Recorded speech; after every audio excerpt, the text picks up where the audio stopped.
I'm Daniel, the past life regressionist, and it's time to begin. Lift off and the clock has started.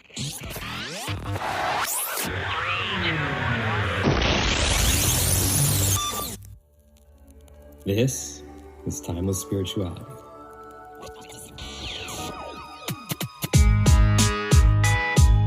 Enjoy each and every time.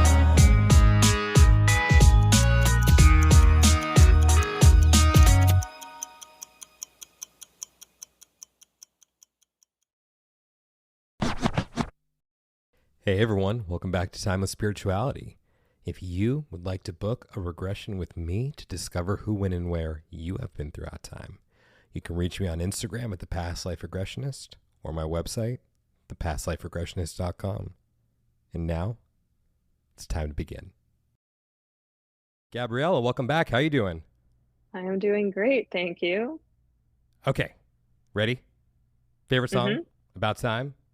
And why? Yes, my favorite song about time as of today is Space Oddity by David Bowie. And why?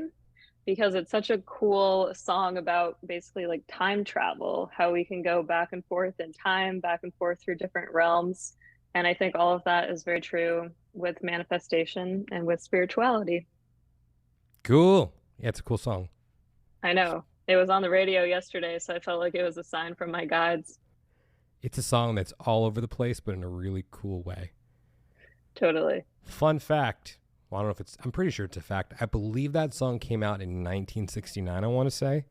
And it was sometime around the moon landing. Yeah. Well, I mean, with when we first walked on the moon. Yeah, I heard that. I went to the David Bowie exhibit too, which is awesome. So yeah, so much inspiration. So since you've already been on the show before, everyone knows you a little bit. You were on the episode Planning for the Current Incarnation, if I believe. Yeah. I believe that's the title of it. You want to just, remind everyone a little bit about who is Gabriella? Of course. So I am a Reiki master, I'm a tarot reader, and I'm an energy and manifestation coach. So I work with your spirit guides to help you get channeled messages and make sure that you are on track with your purpose and living your most aligned life. Something just came up for me for the last episode that you were on. I don't think I ever told you what the original title was. No, I don't think so. Did you ever watch Friends? A long time ago. So for Friends, the title started with the one with, like the one with all the Thanksgiving, the one with all the birthdays. So the original title of your episode was the one with the marbles. Oh, nice. Yeah, of course. Those good old marbles. And then I decided to change it because I'm thinking no one's going to understand that. I mean, they'll understand the reference if they listen to it. But then I thought, planning for the current incarnation, that pretty much tells you what's coming right now. So exactly. I should have stuck with the one with the marbles. That would have been good. You can call that one. You can call this that one. Yeah. We'll see if we go down that road. If we go down that road. Let's see. Okay. So today, I pretty much just want to hand the mic over to you. I mean, I'm still going to have my mic, but okay. Yeah. I don't know why I try to get cheeky. So, Gabriella, what is coming up for you right now? So I have been very focused on diving deep into manifestation as a way to create your own reality. And I think this is really fascinating because especially with the work you do with past life regression, and especially with that episode we were talking about where I was creating my life, like literally planning for my current incarnation, we usually have this preconception that we've planned out these different events in our lifetime. And so now that I'm working so much deeper with manifestation, I'm starting to understand the true power of free will and how we can kind of like shift our timelines a little bit. So that's something I've been focusing on a lot lately. So how does that work? I mean, with regards to, look, I believe that there's a planning process that takes place. However, I don't deal in absolutes. So for all intents and purposes right now, we're just going to say that there is a planning process that happens before the current incarnation. So how does manifestation factor into that if there are already, quote unquote, fated events? Yeah, so even in tarot, we also believe that there are fated events. Like whenever you pull a major arcana card, that's like a destined event that is supposed to befall the person. And that has a lot to do with that person's growth and working through karma. So some of the strongest destined lessons. And then I think with manifestation, how I'm starting to understand it is it's almost like we have all of these different parallel realities that are available to us at any point in time. And I'm understanding that the more you can, first of all, use the power of choice, like make a very clear choice about what you are wanting to call in. And then secondly, like harnessing your personal power and really like directing all of your energy towards that choice. I think that in that way, we can not necessarily skip any destined events, but you can kind of shift your natural timeline. So I think that before we come to this earth, we have like a plan or kind of a sketchy idea of like, okay, Gabriella should do this in her life and that in her life. And those events are kind of peppered through. But I think that time is something that is like a human made concept. That's how we are understanding it as humans. And so when we work with manifestation, time is kind of irrelevant. It's really more about our personal power and our energy. And those destined events can come in like a lot more quickly if we're harnessing our power accordingly. How does karma factor into that? I think that what I'm understanding is that a lot of people want to manifest something overnight. Like I have been doing tons of reading, and everyone's like, how can I manifest my perfect career? How can I manifest my perfect relationship? Well, the universe and your spirit guides won't give you anything until it is 100% aligned for you in that moment.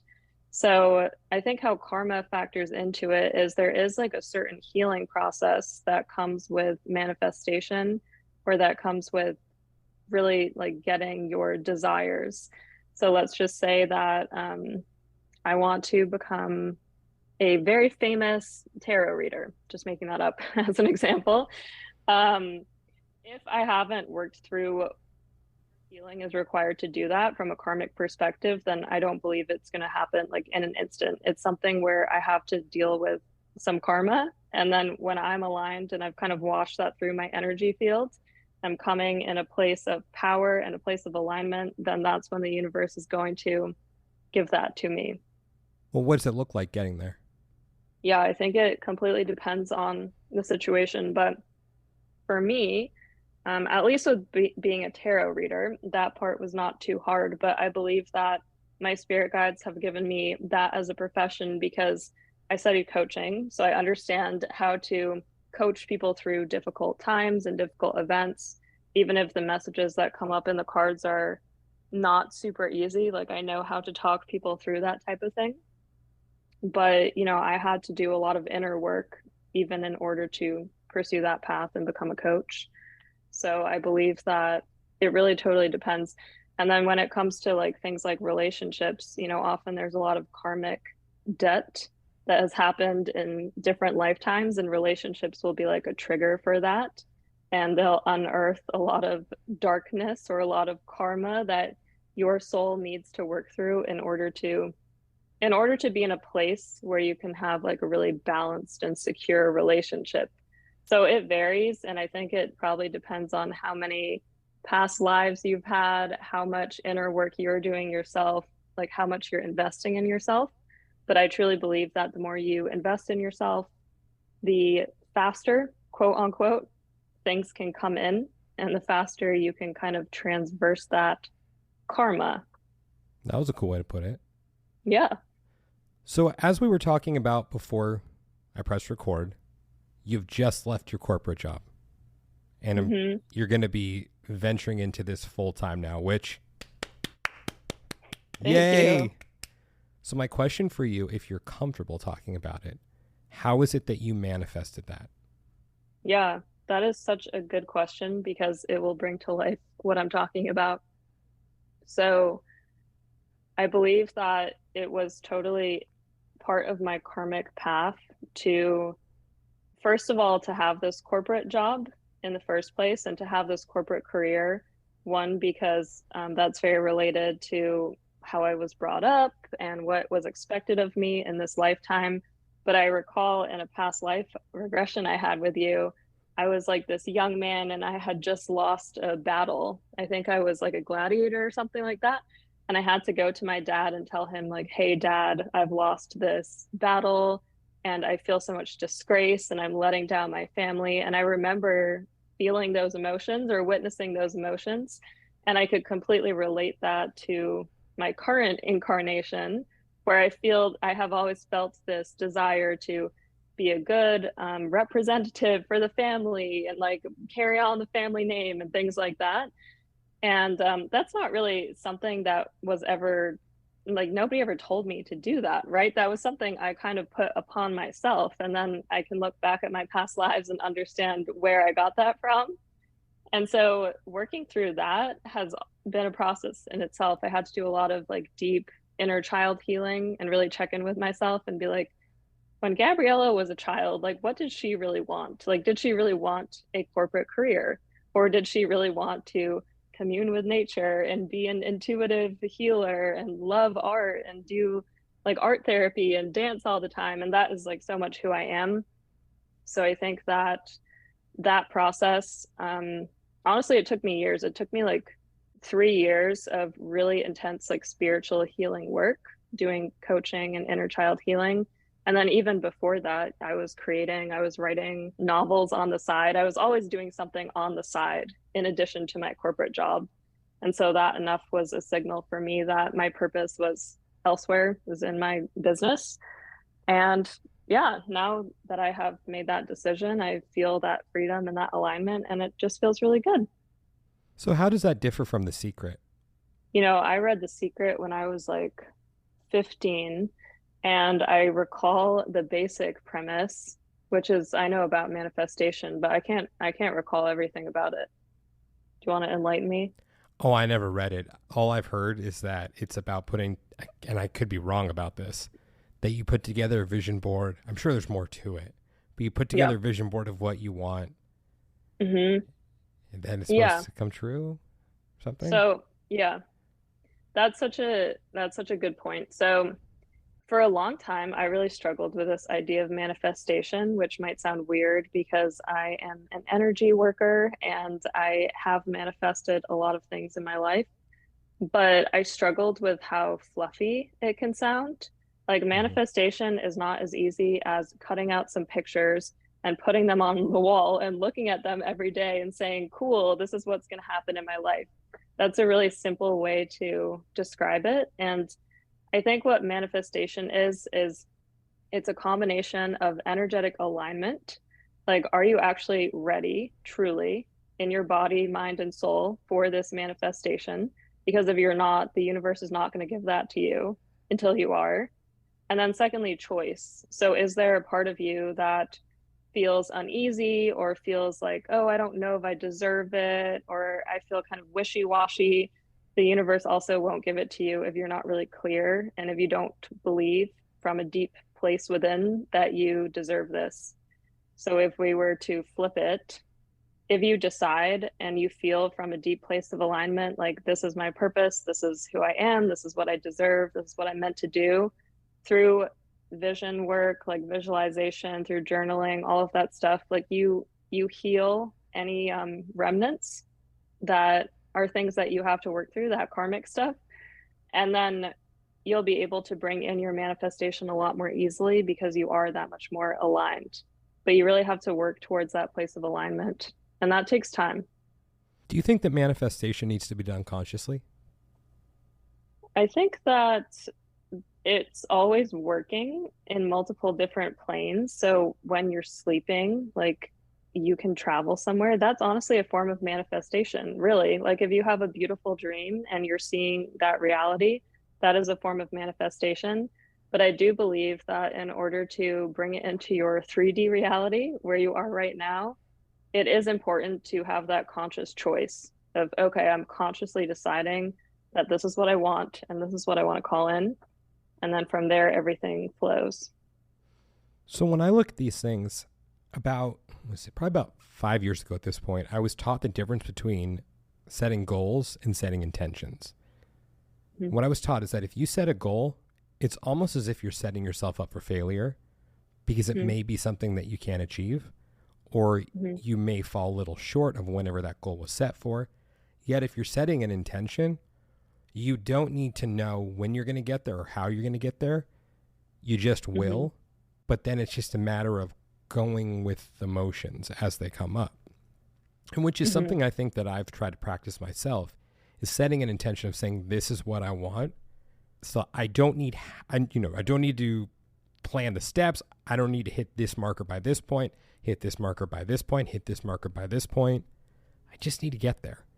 And then I need to keep my eyes open for when these opportunities arise and seize upon them. So the intention that I've set for myself, whether or not I reach this one, I don't know, maybe.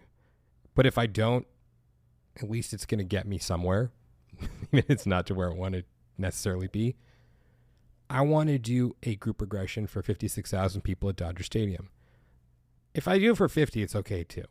Because I don't know what their concert setup is. I mean, they put people on the field because it's their capacity 56,000, but have people in the bleachers. Sorry, I'm just thinking out loud. I want to do a group regression for a sold out crowd at Dodger Stadium. Let's put it that way. Yay. Yeah. And I had to ask myself, it's not just going to happen. So what do you do to get there? Well, I got to start putting myself out there more. I've got to start learning how to be a past life regressionist on stage. And then how does that translate into working with that many people? And I don't need to worry about how I'm going to get there. I just need to become the best version of myself in the meantime. So I have what I refer to as the Icarus factor, where I can be I know how to get noticed. If I want to get noticed, I'm going to get noticed, which is something I've done throughout my life in many facets. But when I've reached, if I'm in a professional sense, I'll call it for what it is for this one. I reached out to someone who we could probably deem a celebrity, and not just an influencer celebrity, but just someone in Hollywood. And I offered them a session. This was a couple of years ago. And my intention was also to start appearing more on podcasts and platforms. And this person happened to have a podcast in addition to everything else that they showed up in. And I was shocked when this person responded to my DM, because my Instagram was brand new at that point, and they responded. But what ended up happening was I did something that I don't normally do, which is break the session up into 2 days, because this person just said, I have so much going on. There's no way I can block out that much time, which is 6 hours, what I asked for. So can we split it up? And for that person, I said, yeah, which is not something I do anymore. And even to that point, that was one of the only exceptions. So we did the pre-session. Everything went well. And then the next day, she sent me a message just saying, I realized that I'm not ready for this, which is okay. But what I also realized was I wasn't ready for that. I wasn't ready to go on her platform because I didn't know how to be interviewed, because I hadn't been interviewed before. So at that point I said to myself, look, D, you got to start at the bottom, and that's okay. You got to learn how to be interviewed, because that's what you need to do. So when you find yourself in a position like that, where you're on a platform that big, you know what to do. And then I had to ask myself, well, how do I ultimately become someone who's really proficient in being interviewed? And so, I need to learn what it means to interview people as well. Because I think there's that give and take. If I learn how to be an interviewer, then that makes me a better interviewee. Yeah. Which ultimately will help me get on stage at Dodger Stadium, because it will help to continue to build my brand and my profile. Because that's what I usually do. When it comes to business, I ask myself, will this help get me on stage?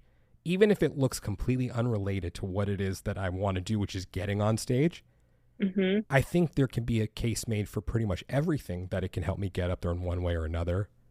But there have been some things where I've said to myself, you know what? I don't think that will get me up there. So I'm not going to do it. But Mm-hmm. That's the question I ask myself, because I set that intention of, I'm going to do a group regression for a sold out crowd at Dodger Stadium. So Yeah. have I described manifestation at all in that respect? Yeah, it's interesting. Well, I think one thing that you're also touching on is you're making your yes and no really clear to the universe or to your spirit guides. So I believe that our physical earth is like this buffet. Like there's all these different opportunities that are available to us. And at any which time you can make a choice. Like everything relies on choice. If you want to quit your job today, go for it. If you want to quit it in 10 years, go for it. If you want to start a podcast today, go for it. Everything is about your choice, and it really is that simple.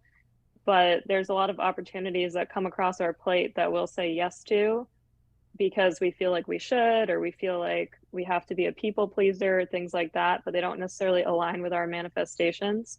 And that sends out a very confusing signal to the universe. And that's basically saying, yes, I want more of this. And so you get more of that thing that you might not be manifesting. It might be completely out of alignment with what you want. Whereas if we learn to say no to things that are not in alignment with us, then the universe starts to pick up, okay, nope, Gabby doesn't want that, or Daniel doesn't want that. That's not in alignment. So I think that's what you've been doing. Even if at that time you weren't ready for that specific opportunity, you're now in like a very different place. You have your podcast, which is awesome. Thank you. And who knows, when that opportunity comes across your plate again, it might be a yes this time. Yeah. The truth is still, I would have crashed and burned. I would not have Yeah. been ready for that platform.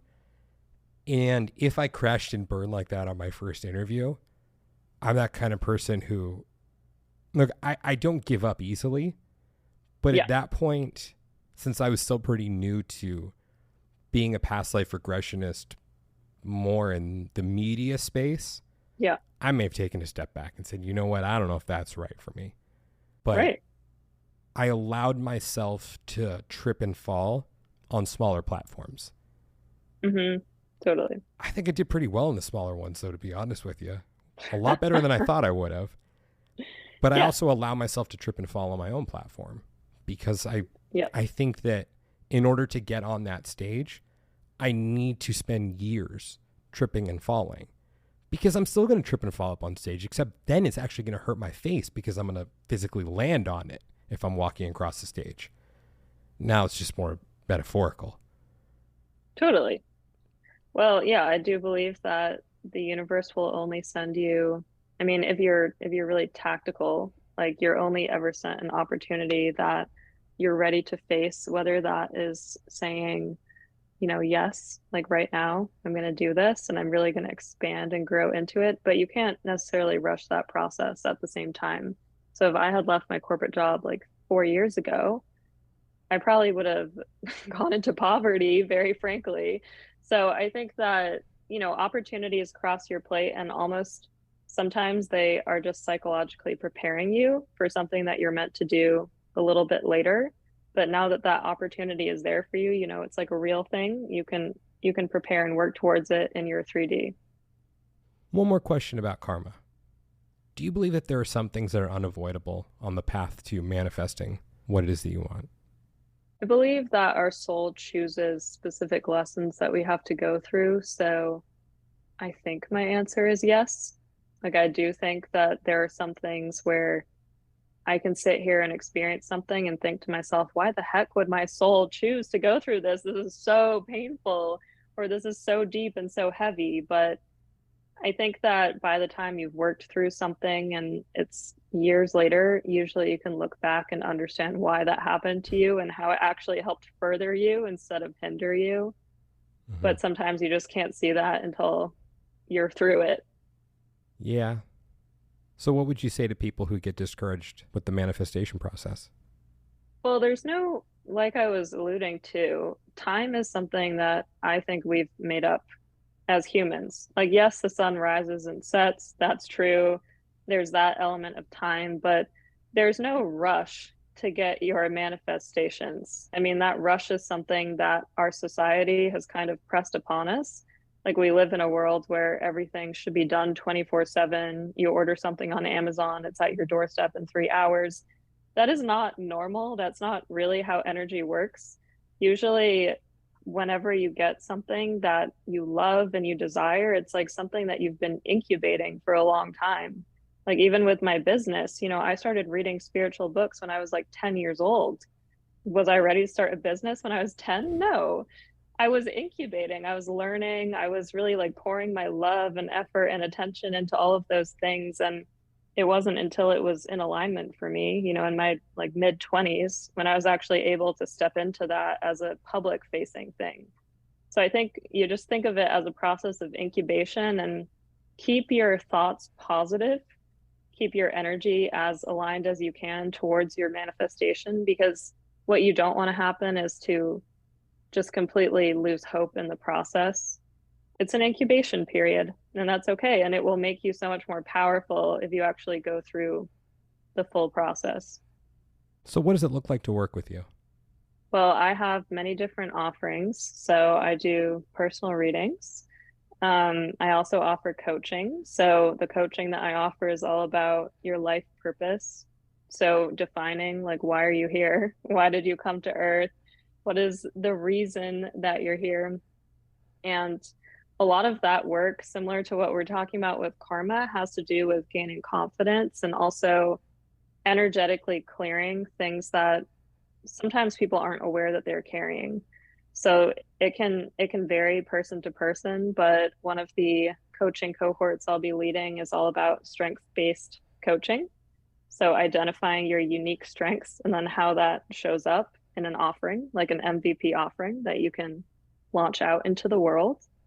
And yeah, so we basically get you to a place where through that incubation and through that self work, you're ready. You're ready to show up behind your offering, behind your business, behind whatever it is that you create, and making sure that it's soul aligned. Well, cool. How'd that feel Yeah, talking about it now that this is your full time thing? great. Yeah, it feels great. I love what I do. I truly love it. It's always different and it's always changing, and I get to watch people become who they are already. We're just taking away the layers of dust that have been put on the surface. Where can everyone reach you? Yeah, so my Instagram is spirituality_Gabriella with 2 L's. So you can always DM me. I have a YouTube, Spirituality with Gabriella. And then if you would like to email me, totally open to it. It's Gabriella at alziari.co. So ALZ as in zebra, IARI.co. And then my website is alziari.co. And that's where you can find all of my offerings. Well, thank you so much for being back on the show. And yeah, third time will be a charm. For sure. Yes, we know that there will be a third time. And one day I will make a podcast as well. I will start actively manifesting it. So I will call on you for guidance. Yeah, I'm in. Perfect. Yeah, you're going to be a guest. Really? Of course. I'm in. Awesome. Thank you. Yes, can't wait. Yay. Yay. Fellow time travelers, your journey through time awaits you. Just want to thank you guys so much for listening to today's episode. And if you're interested in discovering who, when, and where you have been throughout time, and you'd like to book a session with me, just go ahead and send me a message on Instagram at The Past Life Regressionist, or you can reach me through my website, yourpastliferegressionist.com.